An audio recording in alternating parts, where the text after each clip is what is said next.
আসসালামু আলাইকুম, কেমন আছেন? আমি ভালো আছি, আপনারা ভালো আছেন? মালয়েশিয়া যদি আমাদের বাঙালি কি অন্যান্য দেশের কান্ট্রি লোক যদি মোট যদি থাকে আপনার 10 লাখ, মালয়েশিয়ার হ্যাংকাপ আছে আমার মনে হয় 5 কোটি। কেন বলুন জানেন? এত হ্যাংকাপ ওদের কাছে।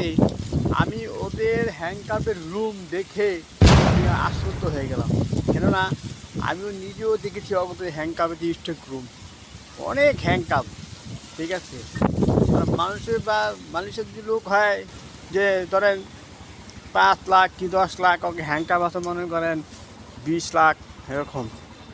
আমি আপনাকে একটা পেজে দেখাবো আমার যে সেই হ্যাংকাপটা। আর হ্যাংকাপ বেশি কেন রাখে জানেন? যে জানে যে মালয়েশিয়ায় অবৈধ বৈধ লোক প্রচুর আছে, তার জন্য ওরা হ্যাংকাপ প্রচুর যথেষ্টভাবে মজুত রাখে, যে লাগবে।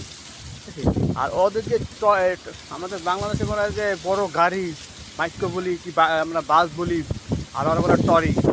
টরি গাড়িটা এত বড় গাড়ি, মনে করেন ওই গাড়ির ভিতরে না হলো 50 জন মোট 150 জন ওই গাড়িতে যাইতে আড়াইবো।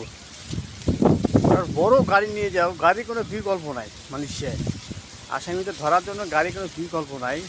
ঠিক আছে, আবার খাবারে যে কষ্ট হতো ভাই, তাই 2 নম্বর লোকের আমি বলি আপনারা খুব সাবধানে থাকবেন। ভালো থাকেন, সব সুস্থ থাকেন, সবাই আল্লাহ হাফেজ।